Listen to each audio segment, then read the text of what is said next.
جو عثمان کو برا بھلا کہے نبی اس کا جنازہ پڑھانے کے لیے تیار نہیں ہوتا۔ تو میرے بھائیوں، اب ان میں ایک باقی ہے جہلم کا مرزا، آئے روز وہ صحابہ کرام پہ تبرہ کر رہا ہوتا ہے، رضی اللہ عنہ بھی کہہ رہا ہوتا ہے، ساتھ میں بدتمیزیاں بھی کر رہا ہوتا ہے، بد زبانیاں بھی کر رہا ہوتا ہے، اور ہمارے لوگ سمجھتے ہیں کہ لا بڑا علامہ آ گیا ہے، بڑا فہامہ آ گیا ہے۔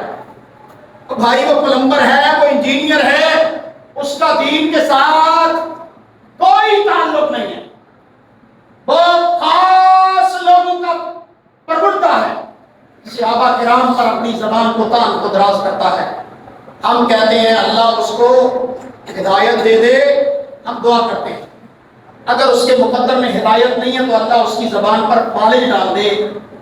اس کی زبان سے جب صحابہ کے متعلق گندی زبان سے الفاظ نکلتے ہیں ہمارے دل چھلنی ہوتے ہیں، لیکن ہے اس قدر بزدل کہ وہ کسی مسجد میں بھی جا کے نماز پڑھنے کی ہمت نہیں رکھتا، کسی مسجد میں۔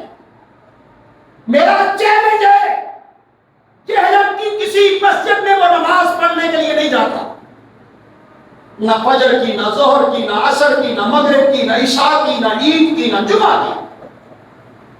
کہتا کیا ہے؟ مجھے تھریڈ ہے، دور پٹے منہ تیرے بہادر ہونے کا، بڑا کچھ 30 مارک کا بنا پھرتا ہے۔ کبھی وہ کسی مسجد میں گیا، اللہ کی قسم میرے نبی کے جانسار اس کو عبرت سکھا دیں گے کہ کس طرح زبان تان دراز کی جاتی ہے مقدسات پر۔ حضرات، وہ ایک کیمرے کے سامنے بیٹھ کر مقدس شخصیات پر زبان تان دراز کرتا ہے، حکمرانان وقت اس کی پس پناہی کرتے ہیں۔ اس فتنے کی کلا کما ہونا چاہیے، سرکوبی ہونی چاہیے، اس کی سرکوبی ہونی چاہیے۔ ہمارے جذبات بہت برانگیختہ ہیں، کوئی ہمارے باپ کو گالی دے دے ہم برداشت کر لیں گے، کوئی سیدنا امیر معاویہ کو گالی دے ہم اپنی جان دے دیں گے، گالی نہیں سن سکتے۔